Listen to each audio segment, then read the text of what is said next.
Barangay Hinebra good news si stand mga bro, nasa team practice na daw at Maverick Ahan Messi Hinebra update. So ilang araw na ngang hindi nagpapakita si Maverick Ahan Messi sa team practice ng Barangay Hinebra mga bro, matapos pumutok ang balitang trade patungkol sa kanya. Kung maaalala nyo, may lumabas ngang trade proposal na hindi natuloy ang Barangay Hinebra at Converge dahil ayaw ng Barangay Hinebra ang ipapalit ng Converge. Tama lang din naman ang ginawa ng Barangay Hinebra mga bro dahil mataas pa naman talaga ang trade value ni Maverick Ahan Messi. Pero pabor talaga kay Maverick Ahan Messi kapag na-trade siya sa ibang team dahil magkakaroon na nga siya ng mahabang minuto at baka maibalik niya pa ang kanyang dating laro. Hindi niya lang talaga naibigay sa Barangay Hinebra ang expectation sa kanya dahil hindi talaga bagay sa Hinebra ang kanyang laro. Aggressive na gwardiya kasi itong si Maverick Ahan Messi mga bro. Mas effective nga siya kapag siya ang nagkokontrol ng kanilang team. Pero ayon sa source mga bro ay sumipot na daw sa team practice ng Barangay Hinebra si Maverick Ahan Messi. Hindi lang ako sigurado kung gaano ito katotoo pero magandang balita talaga yan kung totoo. May mga usap-usapan kasi na baka nagtampo na ito noong nalaman niyang ititrade pala siya ng Barangay Hinebra. Wala na rin naman kasing sense mga bro kung sasali pa siya sa team practice kung alam niyang matitrade lang din siya, 'di ba?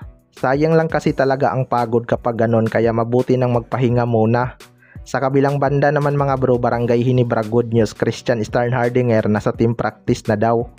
Ito nga si Sistan ang pinag-aagawan ng Magnolia Hotshots at TNT Tropang 5G.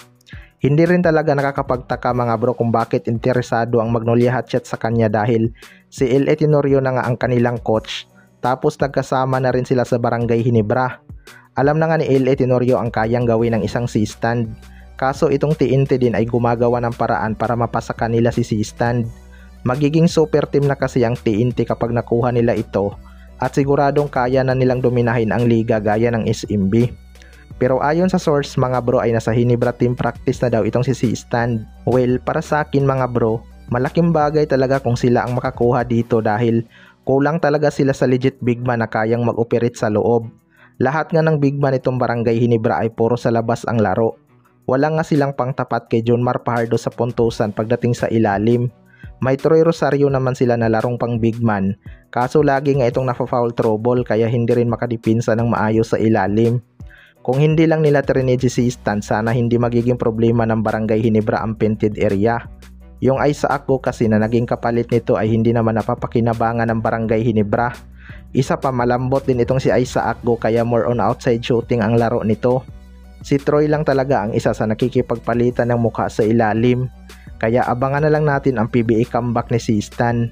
Kayong mga bro, ano masasabi nyo tungkol dito?